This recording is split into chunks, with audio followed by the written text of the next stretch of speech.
मैंने एक लड़की को पढ़ाने की कोशिश पूरे 9 बार की। हर बार उसने दिखावा किया कि वो मुझसे इंप्रेस हो गई है, और फिर ठीक उस वक्त जब मैं सबसे ज्यादा उम्मीद करने लगा था, वो एक ही बार में मुझे फिर से स्टार्टिंग पॉइंट पे लौटा देती थी। 10वीं बार जब मैं दोबारा शुरू हुआ तो मैं समझदार हो चुका था। मैंने मीठी बातों वाले घटिया तरीके छोड़ दिए। इस बार मैं सीधे स्नाइपर राइफल उठाकर सामने वाली इमारत की छत पर चढ़ गया। बाय निंगमिंग दिलचस्पी से इंतजार कर रही थी कि इस बार मैं कौन सा नया खेल दिखाऊंगा। वो हमेशा मेरे मन की आवाज सुन सकती थी, इसलिए पिछली 9 बार मैं बस एक टॉय बनकर उसके हाथों में खेलता रहा। लेकिन इस बार मेरे मन में सिर्फ 2 शब्द थे, मर जा। स्नाइपर स्कोप से देखने पर मैंने उसकी छाती को निशाने पर लिया, उंगली ट्रिगर पर रखी और सांस धीमी कर ली। मैं इतनी बार मर चुका था, अब एक बार मजा लेने की बारी मेरी थी। अचानक बाय निंगमिंग का शरीर एकदम सख्त हो गया। वो सतर्क होकर चारों तरफ देखने लगी, मानो उसे किसी खतरे का एहसास हो गया हो। मेरी आंखें चमक उठी, यही मौका है। गोली चलने की आवाज आई। गोली टूटते तारे की तरह सीधे उसके दिल की तरफ बढ़ी। उसके शांत चेहरे का रंग पल भर में उड़ गया। बगल में खड़ी सी उनका चेहरा सफेद हो गया। वो पागलों की तरह भागकर उसे संभालने लगी। मैं छत पर खड़ा ठंडी निगाहों से ये सब कुछ देख रहा था। मेरे होठों पर पागलों जैसी मुस्कान फैल गई। मुझे अपनी आंखों से उसे मरते देखना ही था। आखिर पहली बार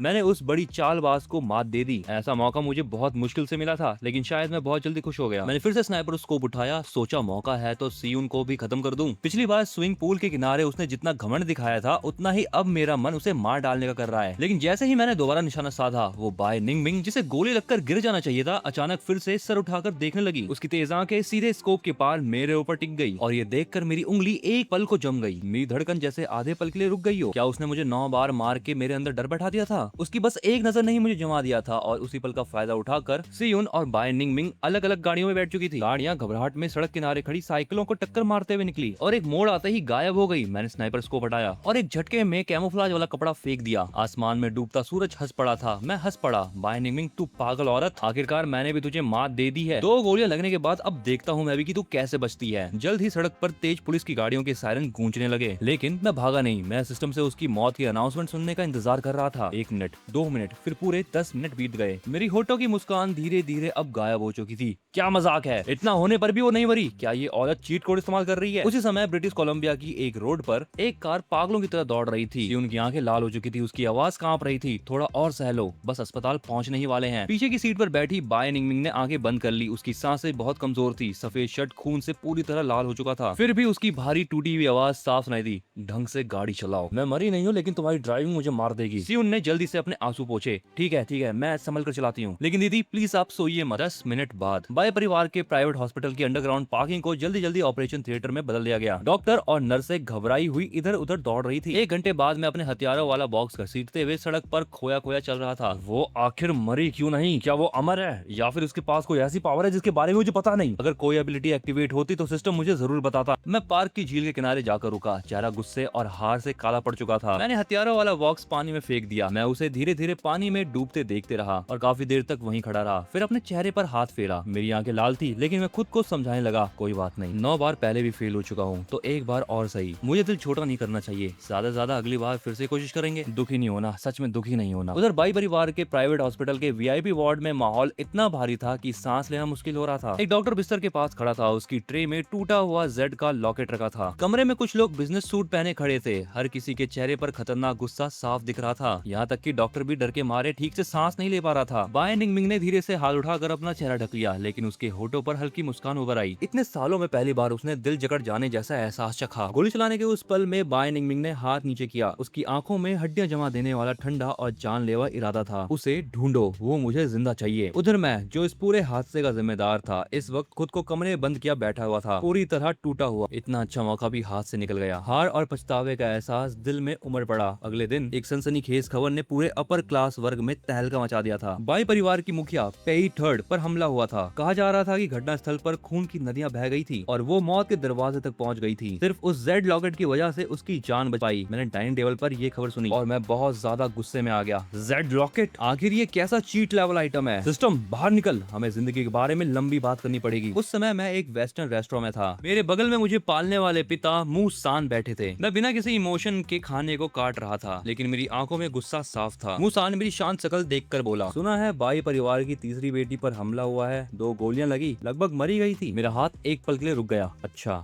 शायद उसने बहुत बुरे काम किए होंगे। उसे मरते देखना चाहने वाले लोगों की कमी नहीं है। अफसोस वो बच गई। इतना कहकर मैंने खाने का टुकड़ा मुंह में डाला। मुसान की मुस्कान और गहरी हो गई। तुम्हारी बातों से तो लगता है तुम उसे बहुत नापसंद करते हो। हाँ, मुझे उसे पसंद क्यों करना चाहिए वैसे? मैं थोड़ा उनकी तरफ झुक गया। आवाज में जरा भी नरमी नहीं थी मेरे। मुझे फर्क नहीं पड़ता था कि वो मेरे इरादे समझ रहे हैं या नहीं। अगर मैं वहाँ होता तो उसे एक गोली और मारता ताकि वो पूरी खत्म हो जाती। मैंने बाय निंगमिंग के लिए अपनी नफरत छिपाने की कोशिश भी नहीं की। वैसे भी एक दिन हमारा आमना सामना होना ही था। हाँ, याद आया, मुझे अचानक एक बात सूझी। दीदी के अंतिम संस्कार की तारीख कब तय हुई है? जैसे ही यूए का जिक्र आया, मुसान के चेहरे की मुस्कान तुरंत गायब हो गई। 7 दिन बाद, और उस दिन तीनों बड़े परिवार भी इकट्ठा होंगे। वही दिन होगा जब तुम्हारा और उस बड़े बॉस का पहली बार आमना सामना होगा। मुसान ने मेरी तरफ देखा और अचानक आवाज लगाई, मु यांगशुआन, बाहर आओ। तभी एक लंबी और बेहद खूबसूरत महिला सामने आई। वो सच में बहुत सुंदर थी, लेकिन फिलहाल वो मायने नहीं रखता था। अब से मु यांगशुआन तुम्हारे साथ रहेगी। तुम्हारी पूरी सिक्योरिटी की जिम्मेदारी उसी की होगी। मैंने आंखें घुमाई। ये तो चलता फिरता सर्विलांस कैमरा हुआ। वो हमेशा मेरे साथ रहेगी तो मैं किसी को खत्म करने की योजना को कैसे पूरा करूंगा? मुझे इसकी जरूरत नहीं है, मैंने सीधे मना कर दिया। मैं इतना भी कमजोर नहीं हूँ जितना आप सोचते हो। मुसान की आवाज अब भी शांत थी, लेकिन उसमें एक ऐसा प्रेशर था जिसे ठुकराना आसान नहीं था। बस इसे ऐसा समझो कि मुझे इससे चैन की नींद आ जाएगी। उसे अपने साथ रखो, ठीक है? मैं अपनी सीट से उठा और धीरे धीरे मु यांगशुआन के सामने जाकर खड़ा हो गया। मैंने हल्का सा सिर टेढ़ा किया और उंगली से उसकी ठुड्डी ऊपर उठाई। अगर तुम बहुत बेवकूफ निकली या बहुत बकबक करने लगी तो तुरंत दफा हो जाना। मुझे अपने साथ बोझ रखना पसंद नहीं। इतना कहकर मैं मुड़ा और सीधे बाहर निकल गया। मैंने उसे एक बार पलट कर भी नहीं देखा। मु यांगशुआन मेरी जाती हुई पीठ को चुपचाप देखती रही। उस महिला के चेहरे पर हल्की सी मुस्कान उभरी, जिसे नोटिस करना थोड़ा मुश्किल था। उसी समय बाय परिवार के प्राइवेट हॉस्पिटल में बाय निंगमिंग आधी लेटी हुई अस्पताल के बिस्तर पर टिक के बैठी थी। उसका चेहरा अब भी पीला था, लेकिन उसकी तेज और ठंडी आंखें अब भी लोगों को दबाव में डाल रही थी। सियुन मोबाइल पकड़कर गेम खेल रही थी और बीच बीच में चोरी से अपनी बड़ी बहन का चेहरा भी देख लेती थी। दीदी, आपकी चोट अभी पूरी ठीक नहीं हुई है। मु परिवार के अंतिम संस्कार में परिवार के बुजुर्गों को जाने दीजिए ना। बाय निंगमिंग ने हल्का सा सिर उठाकर उसे देखो। बूढ़े लोग मुसान का सामना नहीं कर पाएंगे। इस बार उसने इतने खुले तौर पर निमंत्रण भेजा है। साफ है कि वो चाहते हैं कि तीनों बड़े परिवारों के बड़े बड़े लोग खुद वहाँ मौजूद रहे। सी उनको तभी अचानक बात समझ आई। मुसान की तो बस एक ही बेटी थी। उसकी मौत पर इतना बड़ा समारोह करना नॉर्मल है। बाय निंगमिंग ने उसे बेबस नजरों से देखा।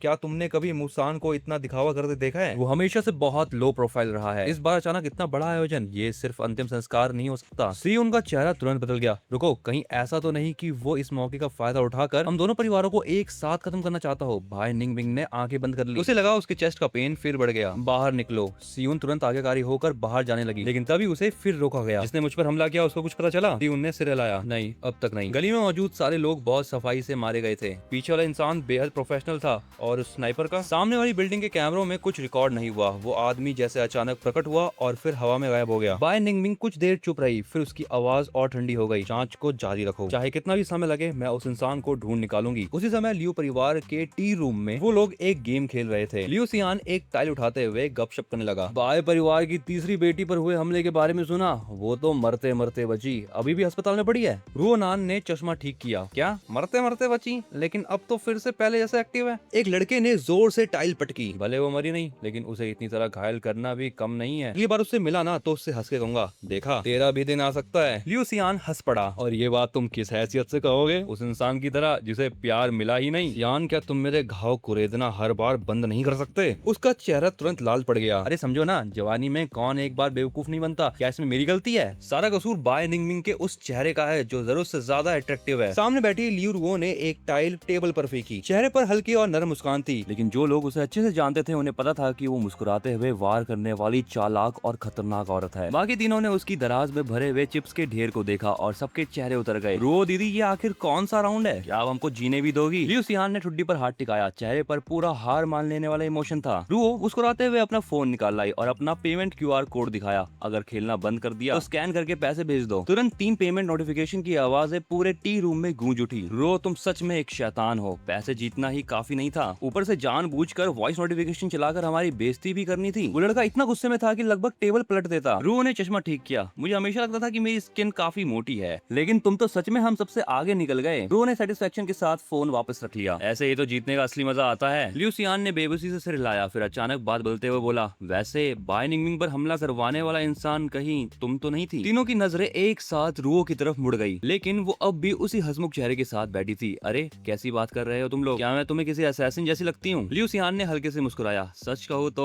तुम्हारी चालाकी और धूर्तता बाई परिवार की तीसरी बेटी से कम नहीं है। रुओ ने तुरंत दुखी होने का नाटक किया। मुझे क्या पता था तुम लोगों की नजरों में मैं इतनी खतरनाक औरत हूँ। बाकी तीनों अब और बर्दाश्त नहीं कर पाए, सब उठकर जाने लगे। पीछे से रुओ ने आवाज लगाई, 2 दिन बाद मु परिवार का अंतिम संस्कार है, कौन मेरे साथ चलेगा? लेकिन कोई भी उसके साथ जाने के लिए तैयार नहीं हुआ। रुओ ने उनको जाते हुए देखा और बेबस होकर सिर हिलाया। उसके होठों की मुस्कान अब धीरे धीरे मिस्टीरियस हो गई। लेकिन सच कहूँ तो मुझे भी क्यूरियोसिटी हो रही है, आखिर वो कौन है जिसमें मुझसे भी ज्यादा हिम्मत निकली, जिसने सीधे बाई परिवार के तीसरी बेटी को मारने की कोशिश की। मौका मिला तो उससे जरूर मिलना चाहूंगी और फिर उसे मनाऊंगी कि हम दोनों हाथ मिला ले, तब तो काम आधी मेहनत में दोगुना हो जाएगा। 3 दिन बाद मू यूये का शरीर पहले ही परिवार के कब्रिस्तान में दफनाया जा चुका था। असल में अंतिम संस्कार पहले हो जाना चाहिए था, लेकिन मू परिवार हत्यारे को पकड़ने में लगा हुआ था, इसलिए कार्यक्रम आज तक टलता रहा और आज अचानक मूसान ने समारोह आयोजित करके एक ऐलान कर दिया। अपर क्लास लोग अलग अलग तरह के अजम्पशंस लगा रहे थे। क्या मू परिवार का असली कातिल मिल गया? क्या वो आज सबके सामने हिसाब चुकता करने वाला है? लेकिन ध्यान से सोचने पर बात कुछ अजीब भी लगती थी। अगर सच में उन्हें कातिल मिल गया होता तो मू परिवार इतना शांत कैसे बैठा रहता? उनके सक्सेसर की मौत हुई थी, इतनी बड़ी बात वो चुपचाप कैसे सह लेते? जो समझदार थे वो सब समझ रहे थे इस शांत माहौल के पीछे कितना डरावना दबाव छिपा है। मू यूये का वो आंगन जिसे वो जीते जी सबसे ज्यादा पसंद करती थी, अब काले सफेद कपड़ों से ढका हुआ था। रास्ते के दोनों तरफ फूलों की मालाएं लगी थी, सफेद और पीले रंग हर तरफ फैले थे, लेकिन कहीं भी जिंदगी का एहसास नहीं था। सच में गेम जैसी दुनिया है। ऐसे माहौल के लिए इससे बेहतर सेटिंग हो ही नहीं सकती। मैं दूसरी मंजिल की खिड़की के सामने खड़ा था और सिर उठाकर आसमान को देख रहा था। घने काले बादल इतने नीचे झुके हुए थे मानो अभी धरती पर टूट पड़ेंगे। फिर मैंने नीचे नजर डाली। गार्डन पर काले सूट पहने आदमी हर तरफ फैले हुए थे, सबके चेहरे इमोशनलेस थे, जैसे बॉर्डर पे खड़े सोल्जर्स हो। सिर्फ खुली आंखों से देखने पर ही दर्जनों लोग दिखाई दे रहे थे और मुंह परिवार के तरीके को देखते हुए छिपे हुए लोग शायद इससे भी ज्यादा होंगे। इस बार का इंतजाम तो पिछली सभी राउंड से कहीं बड़ा था। मैं ये सारी बातें सोच रहा था कि तभी गार्डन की दूसरी तरफ से लोगों का एक समूह धीरे धीरे आता दिखा। मेरी नजरें तुरंत तेज हो गई। सबसे आगे चल रही थी रुओ। वो बाय निंगमिंग से 2-3 साल बड़ी थी, चेहरा शांत और सौम्य था जैसे बसंत की धूप। उसे देखते ही इंसान अच्छा महसूस करने लगता था। जब मैं पहली बार इस गेम में आया था तो उसकी इस मासूम शकल ने मुझे धोखा दिया था। मैंने दिल से उसकी मदद की थी, लेकिन जब मैं मरा तो उसने मेरे लिए एक अगरबत्ती तक नहीं जलाई। हालांकि एक बात माननी पड़ेगी, दूसरी मुख्य विलन होने का हक सच में उसी के पास था। पिछले 9 राउंड्स में हर बार आखिर तक वही और बाय निंगमिंग एक दूसरे से लड़ती रही। सच में एक ही दौर में 2 राक्षस पैदा हो गए थे। रो के पीछे चल रही थी लियो रुओनान, चश्मा पहने,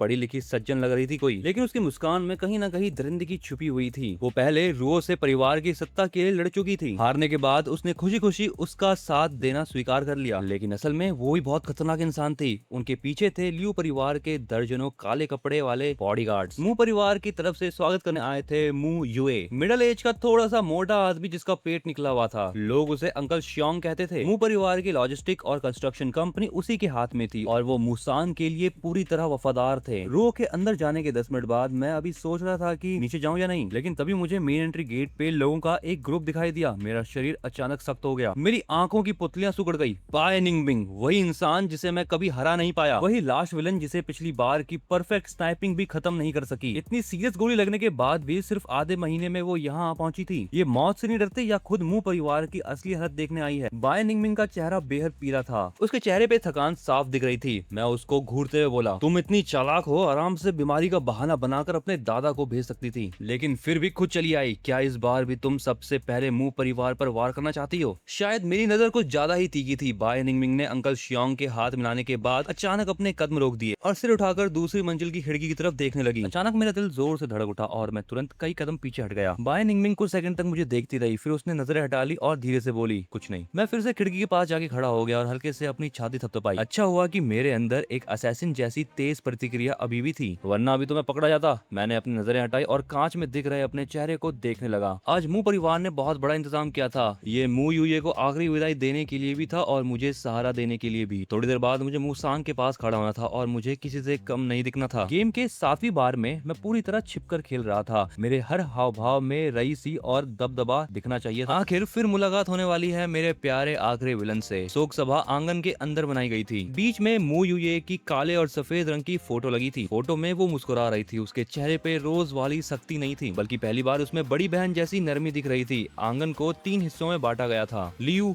मू और बाई, तीनों परिवार अलग अलग खड़े थे। इस समय रुओ अगरबत्ती चढ़ा चुकी थी और कई मिनटों से अपनी जगह बैठी थी। हालांकि बाय निंगमिंग देर से आई थी, लेकिन जैसे ही वो अंदर आई सबकी नजरें उसी पर टिक गई। पूरा माहौल अचानक तनाव से भर गया। सब लोग उसकी हर हरकत को देख रहे थे और धीरे धीरे आपस में बात करने लगे। क्या बाई परिवार की तीसरी बेटी बुरी तरह घायल नहीं हुई थी? फिर भी वो यहाँ आने की हिम्मत कर रही थी। उसका चेहरा तो बिल्कुल सफेद पड़ गया है। लगता है वो मुंह साहब की इज्जत रखने के लिए जबरदस्ती आई है। इसकी हिम्मत तो बहुत बड़ी है। अभी हाल ही में उस पर हमला हुआ था, फिर भी वो बाहर घूम रही है। तुम कुछ नहीं जानते, बाई परिवार की तीसरी बेटी वही है जो परिवार की लड़ाई में आखिर तक बची रही। ये सुनने के बाद भी तुम्हें लगता है कि वो सच में कमजोर है? रो की सुनने की शक्ति बहुत तेज तेज थी, उसने सब बातें साफ साफ सुन ली। के होठों पर हल्की शैतानी मुस्कान थी। बाय निंगमिंग ने 3 अगरबत्तियां उठाकर जलाई, फिर धीरे से उनकी आग बुझाई। 3 बार झुककर प्रणाम करने के बाद उसने अगरबत्तियां लगा दी। वहीं रुओ हमेशा की तरह मुस्कुरा रही थी। उसने बाय निंगमिंग की तरफ सिर भी हिलाया, लेकिन उसके चेहरे से कुछ समझ नहीं आ रहा था। जैसे ही बाय निंगमिंग बैठी, रुओ उसके पास आ गई। उसके चेहरे पर चिंता दिख रही थी। मिस बाय, आप घायल हैं, आपको कुछ दिन और आराम करना चाहिए था। बाय निंगमिंग ने शांत चेहरे से जवाब दिया, मुंह साहब ने खुद बुलावा भेजा था, मैं कैसे नहीं आती, बस छोटी सी चोट है, कोई बड़ी बात नहीं।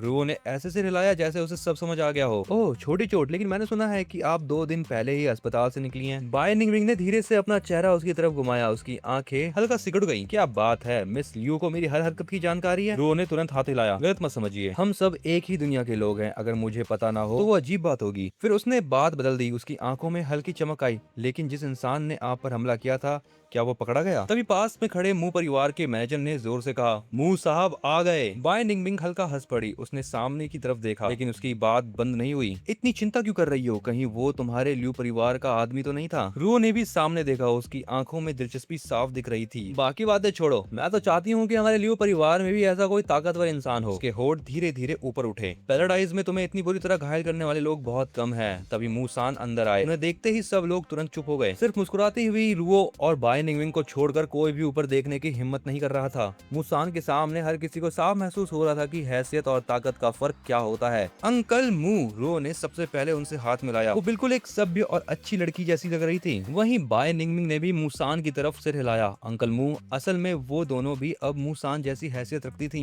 लेकिन मूसान अलग था। वो पुरानी पीढ़ी का इंसान था और 20 साल से इसी हैसियत पे था। मूसान सबके सामने खड़ा था। उन्होंने सबका अभिवादन सुना और फिर हल्का सा सिर हिलाया। लेकिन जब उनकी नजर बाय निंगमिंग के सीने पर गई तो वो एक पल के लिए रुक गए, लेकिन फिर बिना कुछ जताए हट गए। मूसान एक कदम आगे बढ़ा। उनकी भारी आवाज पूरे हॉल में गूंज उठी। असल में मू यूये का अंतिम संस्कार उसकी मौत के अगले ही दिन हो जाना चाहिए था, लेकिन उस समय मैं अपनी बेटी को खोने के दुख को सह नहीं पा रहा था। इसीलिए मेरे पास किसी और से मिलने की ताकत नहीं थी। लेकिन अब समय बीत चुका है, जो करना चाहिए वो करना ही पड़ेगा। जहाँ तक उसे मारने वाले का सवाल है, मू परिवार ने उसे संभाल लिया है, लेकिन सब कुछ पीछे से चलाने वाला जो इंसान है वो बहुत चालाक है। वो चुपता फिर रहा है, इसलिए उसे ढूंढना मुश्किल हो रहा है। ये कहते हुए मूसान ने धीरे से सांस छोड़ी। जब लोगों ने सुना कि मूसान भी असली कातिल को नहीं ढूंढ पाया, तो मू परिवार के लोगों के चेहरे खराब हो गए। बाकी तो परिवारों के लोगों के चेहरे अलग अलग थे, कुछ हैरान थे और कुछ के मन में कुछ और ही चल रहा था। मूसान ने अपने अंगूठे की जेड वाली अंगूठी की तरफ देखा और उसे हल्के से सहलाने लगा। उनकी आंखों में कोई इमोशन दिख नहीं रहा था। अगले ही पल उन्होंने सर उठाया और नीचे मौजूद लोगों को देखने लगा। ऐसा लग रहा था कि वो मुस्कुराती हुई रुओ को देख रहा हो या फिर पीली पड़ी बाय निंगमिंग को, लेकिन उनकी तेज नजरें किसी एक इंसान पर नहीं टिकी थी।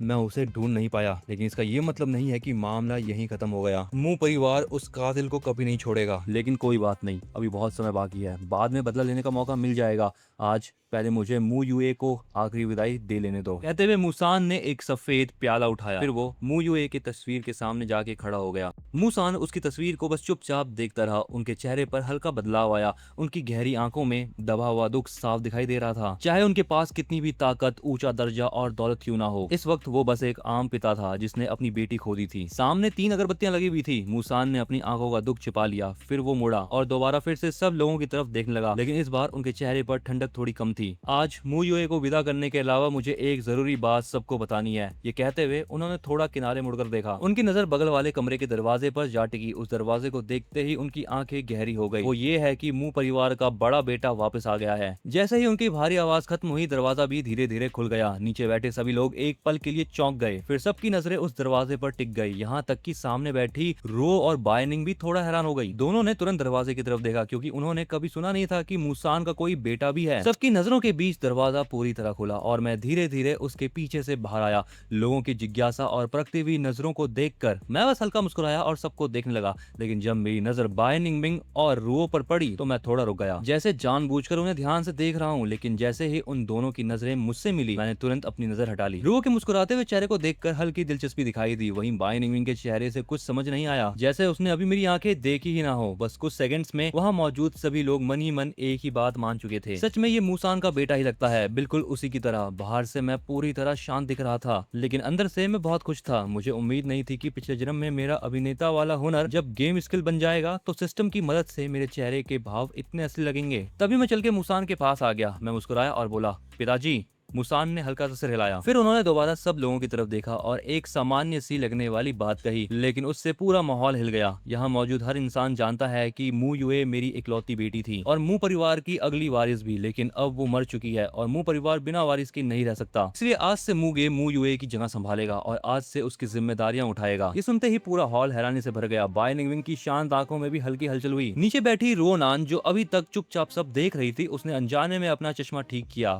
फिर उसने सिर घुमाया। वो रुओ का चेहरा देखना चाहती थी, लेकिन रुओ तो उल्टा बिल्कुल भी हैरान नहीं थी, बल्कि वो खुश होकर और ज्यादा मुस्कुरा रही थी। साफ था कि वहाँ मौजूद किसी ने भी ऐसा नहीं सोचा था कि मूसान मू युए की अंतिम सभा में एक नए वारिस का ऐलान करेगा। और सब लोग मूसान को अच्छी तरह जानते थे। ऐसे मौके पर वो कभी मजाक नहीं करता है। लेकिन अभी कुछ ही समय पहले एक वारिस मरा था, फिर भी मूसान इतनी जल्दी नए वारिस को सबके सामने ला रहा था। क्या उन्हें डर नहीं था कि अंधेरे में छिपा दुश्मन फिर हमला करेगा, या फिर उनके मन में कोई और प्लान था? मूसान ने उन लोगों की तरफ ध्यान नहीं दिया जो खड़े हो गए थे। उन्होंने सीधा मेरी तरफ देखा और मैं उनकी नजरों का मतलब समझ गया। इसलिए मैंने नीचे बैठे लोगों की तरफ देखा जो इस शहर के सबसे ताकतवर लोग थे। मैंने हल्का सिर झुकाया। आगे से मू परिवार के बड़े बुजुर्गों और अंकलों की उम्मीद है कि आप मेरा मार्गदर्शन करेंगे। अगले ही पल मेरी शांत और तेज नजरें सीधे रुओ और बाय निंगमिंग पर जा टिकी। मैंने बिना भाव बदले कहा, और मिस लियू, मिस बाय, आप दोनों से बहुत कुछ सीखने की उम्मीद है। नीचे बैठे लोग अभी भी मुसान की बातों में डूबे हुए थे। सब धीरे धीरे आपस में बात कर रहे थे, लेकिन जैसे ही मैंने रुओ और बाय निंगमिंग का नाम लिया, पूरा आंगन अचानक शांत हो गया, जैसे किसी ने उनकी आवाज बंद कर दी हो। सब लोग बड़ी आंखों से मुझे देखने लगे। एक नया वारिस सीधे बाय और लियू परिवार की सबसे ताकतवर महिलाओं को चुनौती दे रहा था। मेरी ये हरकत सीधे मुझे और मू परिवार को तूफान के बीच खड़ा कर रही थी। सबकी नजरें मुसान पर टिक गई। मू परिवार की मौजूदा सबसे ताकतवर नेता होने के नाते क्या वो सच में मुझे बाकी दो परिवारों को नाराज करने दे रहा था?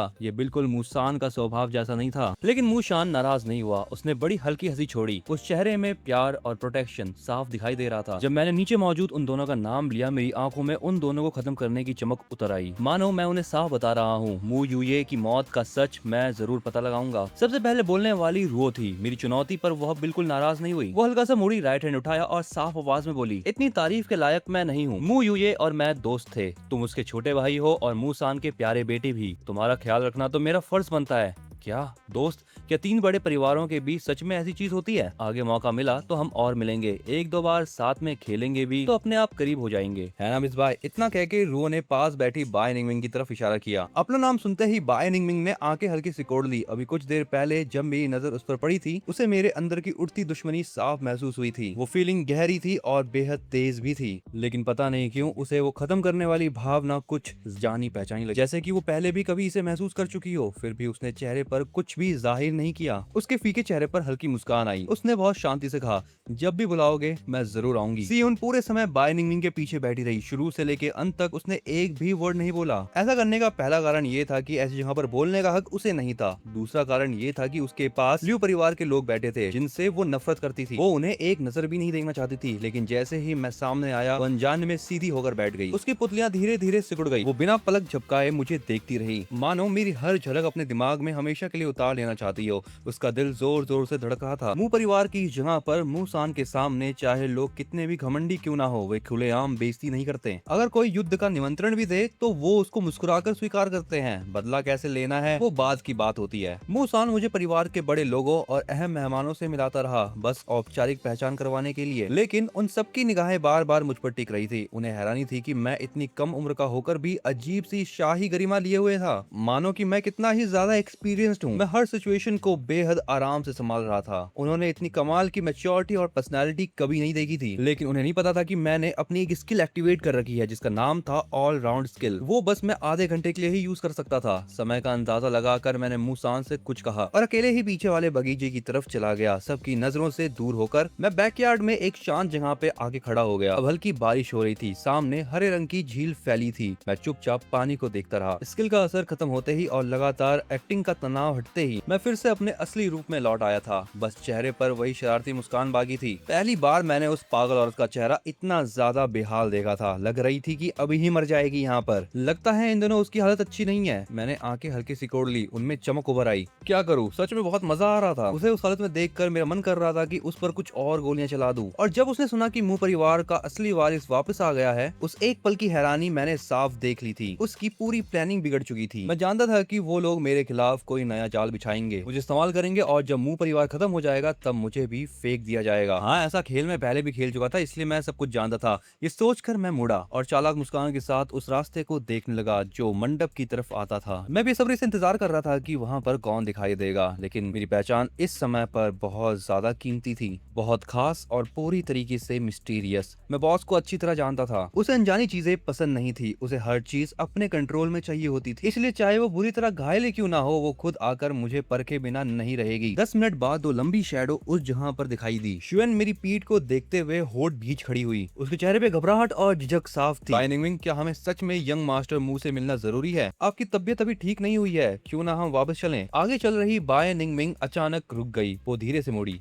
उसकी आंखें एक चोट खाए ईगल की तरह ठंडी और तेज थी, और अगले ही पल चारों तरफ की हवा अचानक बर्फ जैसी ठंडी हो गई। सियुन ने अपना सिर झुका लिया और उन डरावनी आंखों से नजरें चुरा ली। मैं तो बस तुम्हारी चिंता कर रही थी, तुम्हें अभी आराम की जरूरत है। ये मामला खत्म होते ही तुम्हें तुरंत वापस लौट जाना चाहिए। बाय निंगमिंग के सीने में हर पल चुभन उठ रही थी, लेकिन उसने पीछे मुड़कर नहीं देखा। वो बस आगे बढ़ती रही। उसकी उदास आंखें लगातार मेरे दुबले पतले पीछे जाते हुए शरीर को घूर रही थी और धीरे धीरे करीब आती जा रही थी। मूगे, मूशान का गोद लिया बेटा, मू परिवार का सक्सेसर, और वो हल्की सी दुश्मनी। बाय निंगमिंग ने सीने की तकलीफ दवाई और खराब चेहरे के साथ मंडप की तरफ बढ़ गई, लेकिन जैसे ही वो मंडप से 3-4 मीटर दूर पहुंची, मुझे जैसे कुछ महसूस हुआ। मैं मुड़ा और उसकी तरफ देखा। ओह मिस बाय, मैंने पहली बार निंगमिंग को देखा। फिर उसके पीछे खड़ी सुवन पर नजर डाली। सुवन थोड़ा असहज लग रही थी, उसके गाल हल्के लाल थे और उनकी नजरें भटक रही थी। मैं थोड़ा उलझ गया। सुवन आज इतनी अजीब क्यों लग रही है? इस वक्त उसके पीछे छिपे हाथ धीरे से कपड़ों को कसकर पकड़ रहे थे, लेकिन मेरी नजर बस एक पल उसके ऊपर रुकी, फिर वापस बाय निंग पर टिक गई। मेरी आंखों में जरा भी डर नहीं था। बाय निंगमिंग ने बहुत से खूबसूरत आदमी देखे थे, लेकिन उसके सामने पूरी तरह शांत रहने वाले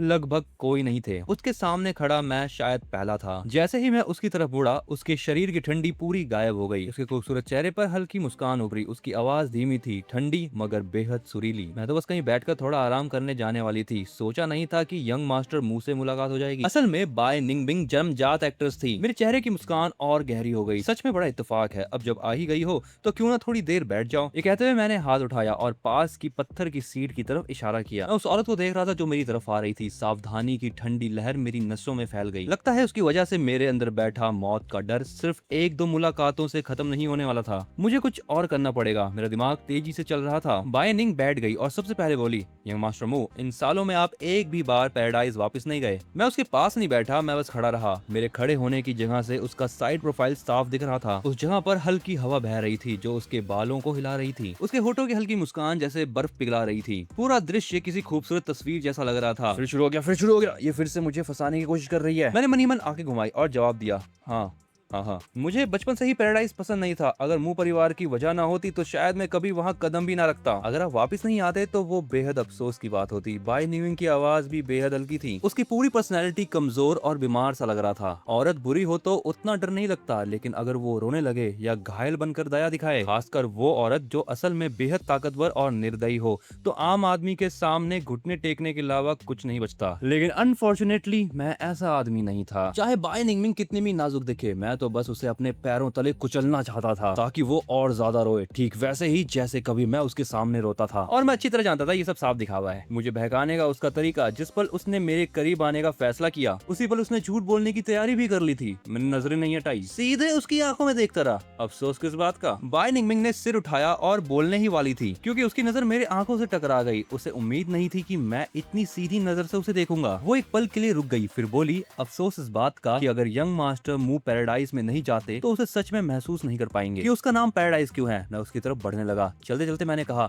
लेकिन मुझे ज्यादा जिज्ञासा नहीं है। बाहर की चीजों को जानने से बेहतर मैं अपनी परिवार की चिंता करना पसंद करूंगा, जैसे मेरी बहन। मैंने एक हाथ टेबल पर टिकाया और थोड़ा झुककर उसके करीब गया। मिस बाई, आपको क्या लगता है मेरी बहन को किसने मारा होगा? बाय निंगमिंग ने मेरी जांचती हुई नजर को अनदेखा किया और शांति से बोली, मुझे नहीं पता, शायद कोई दुश्मन रहा होगा। मू परिवार 3 बड़े परिवारों में से एक है। उनकी ताकत बहुत बड़ी है, लेकिन कभी कभी कुछ मरने से न डरने वाले घटिया लोग भी मिल जाते हैं। घटिया लोग? मैंने भौहें उठाई। सच में ऐसी बात वो कैसे कह सकती थी? ठीक भी है, आखिर उसकी नजर में पूरी दुनिया उसी के इर्द गिर्द घूमती थी। लेकिन सिर्फ एक बात कहकर खुद को शक से बाहर निकालना इतना आसान नहीं था। आपकी बातों से तो लग रहा है मिस बाय, आप बदला लेने की तैयारी कर रही हो। अब मैं सीधा खड़ा हुआ और टेबल पे रखा अपना हाथ हटा लिया। मेरे चेहरे पर साफ और शांत मुस्कान थी और मेरी आवाज भी बेहद नरम थी। बिल्कुल मैं उसे अपने हाथों से मारूंगा।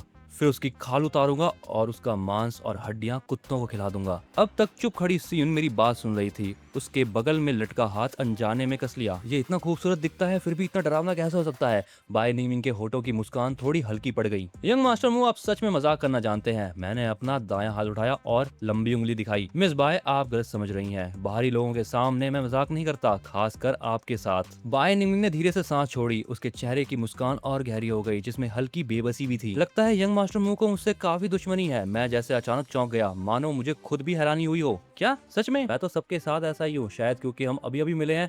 आप अभी मुझे अच्छी तरह नहीं जानती। आगे और मुलाकातें होंगी, तब आप समझ जाएंगी। आज तो मेरा व्यवहार पहले से काफी ज्यादा अच्छा है। बाय निंगमिंग ने मेरी तरफ देखा। वो कुछ कहने वाली थी, लेकिन मैंने उसे मौका ही नहीं दिया। मैंने बीच में ही रोक दिया। अगर मिस बाय की तबीयत ठीक नहीं है तो आप थोड़ा आराम कर लीजिए। आंगन में बहुत सारे मेहमान हैं। मैं ज्यादा देर आपका साथ नहीं दे पाऊंगा। इतना कहकर मैं जाने लगा, लेकिन बाय निंगमिंग भी उठ खड़ी हुई। उसने नरम आवाज में कहा, तो मैं भी साथ चलती हूँ। मास्टर मुंह जा रहे हैं तो मेरा यहाँ अकेले रहना भी ठीक नहीं। मैंने सिर हिलाया। मेरी आंखें हल्की सी मुड़ गई। ठीक है, आज मौसम अच्छा नहीं था। हल्की बारिश लगातार हो रही थी। जमीन पर हर तरफ पानी जमा था और मैंने जो जूते पहने थे उसमें फिसलना आसान था। इसीलिए जैसे ही मैं बाय निंगमिंग के पास से गुजरा, उम्मीद के मुताबिक मेरा पैर फिसल गया। सबसे पास खड़ी बाय निंगमिंग ने स्वाभाविक रूप से मुझे पकड़ने के लिए हाथ बढ़ाया, लेकिन मैंने उसका हाथ पकड़कर खुद को संभाला नहीं। मैंने खुद को गिरने से रोकने की कोशिश भी नहीं करी, बल्कि सीधे उसकी तरफ गिर पड़ा। मेरा दायां हाथ ठीक उसके सीने पर जोर से लग गया और मैंने उसे जोर से पीछे धक्का दे दिया। बाय निंगमिंग की पीठ अचानक मंडप के खंबे से टकराई। शरीर के टकराने की भारी आवाज के साथ दर्द भरी कर रहा भी सुनाई दी। बस एक पल में उसका खूबसूरत चेहरा दर्द से सिकुड़ गया। उसके चेहरे का सारा रंग उड़ गया। मैंने तुरंत हाथ पीछे खींच लिया और एक कदम पीछे हट गया। मैं घबराए चेहरे से उसे देखने लगा। सच में माफ कीजिएगा मिस बाय, अभी मेरा पैर फिसल गया था। आप ठीक तो हो? उधर सियुन तेजी से उसके पास पहुंची और घबरा कर उसे सहारा दिया। दीदी आप ठीक हैं? लेकिन इस वक्त बाय निंगमिंग बोल भी नहीं पा रही थी। उसका पूरा शरीर सीने के दर्द में जकड़ा हुआ था। वो सिर्फ धीरे धीरे सांस ले पा रही थी। उसे इस हालत में देखकर सियुन का गुस्सा फूटने वाला था। उसकी आवाज ऊंची हो गई, आप चलते कैसे हैं? लेकिन जैसे ही उसकी गुस्से भरी नजर मेरे उलझे चेहरे और मासूम आंखों से टकराई, उसका दिल कस गया। बाकी शब्द उसके गले में ही अटक गए, ना बाहर निकल पाए ना अंदर रहे। उसका चेहरा लाल हो गया। यंग मास्टर मुंह, चलते वक्त आप रास्ता नहीं देखते क्या? मेरे चेहरे की शर्मिंदगी और गहरी हो गई। सच में माफ कीजिए, आज बारिश हुई है, जमीन बहुत फिसलन भरी है, मैंने जानबूझकर नहीं किया। मिस बाय की हालत ठीक नहीं लग रही, क्या मैं प्राइवेट डॉक्टर को बुलाऊं? बाय निंगमिंग ने हल्के से आंखें बंद कर ली। काफी देर बाद उसने मुश्किल से सांस संभाली और फिर आंखें खोली, लेकिन उसकी आंखों में गुस्सा नहीं था। उसने बस कमजोर सी मुस्कान दी। उसकी आवाज धीमी और भारी थी। मैं ठीक हूँ, कुछ दिन पहले मुझे हल्की चोट लगी थी, घर जाके डॉक्टर को दिखा लूंगी। मैंने भी समझने वाला इमोशन बनाया। अच्छा ऐसा है, मैं अभी हाल ही में घर लौटा हूँ, इसलिए मुझे ज्यादा खबरें नहीं पता। मिस बाय बुरा मत मानिएगा, तो आप जल्दी वापस जाकर आराम कीजिए। अगर बाद में कोई पुरानी तकलीफ रह गई तो अच्छा नहीं होगा। हालांकि मेरे चेहरे पे सिर्फ चिंता और फिक्र थी, फिर भी उसमें कुछ अजीब सा एहसास छिपा था। कोई बात नहीं, अगर यंग मास्टर मो बिजी हैं तो आप जा सकते हैं। मैं थोड़ी देर बैठूंगी और चली जाऊंगी। मैंने सिर हिलाया। ठीक है, अगर मिस बाय को किसी चीज की जरूरत हो तो नौकरों को बुला लीजिएगा। ठीक है, उसे जवाब देते देख मैंने और कुछ नहीं कहा। मैं सीधा मुड़ा और धीरे धीरे मंडप से बाहर चला गया, लेकिन कुछ कदम चलते ही मेरे चेहरे की नरमी और चिंता गायब हो गई। उसकी जगह एक सेटिस्फेक्शन वाली मुस्कान आ गई। मैंने 9 दुनियाओं की यातना झेली थी और अब मेरा रिवेंज लेना शुरू ही हुआ था। मंडप में बैठी बाय निंगमिंग गहरी नजरों से मेरी जाती हुई पीठ को देख रही थी। उसने धीरे से हाथ उठाया और अपने घाव पर रखा। वहाँ ऐसा दर्द हो रहा था मानो किसी ने चाकू घोंप दिया हो। पसीने से उसके बाल भीग चुके थे। अचानक उसे जोर से खांसी आने लगी। दीदी आपके घाव से खून निकल रहा है। सियुन ने उसके सीने पर फैलते लाल दाग को देखा और उसकी घबराहट और बढ़ गई। इस वक्त बाय निंगमिंग बेहद कमजोर और बिखरी हुई लग रही थी, लेकिन जब तक मेरी परछाई गायब नहीं हो गई उसकी नजरें मुझसे नहीं हटी। आज की ये स्टोरी गाइस यही खत्म होती है। इसके आगे के पार्ट जल्द ही अपलोड हो जाएंगे, लेकिन उससे पहले हमारे चैनल पे और भी कमाल की स्टोरीज अपलोडेड है, उनको भी एक बार चेकआउट जरूर करना। मैं ऐसी ही नई नई स्टोरीज लाता रहूंगा। चैनल को सब्सक्राइब करो, लाइक करो और ज्यादा शेयर करो अपने दोस्तों के साथ। मैं आपको मिलता हूँ जल्दी किसी नई वीडियो में या दूसरी कहानी के साथ।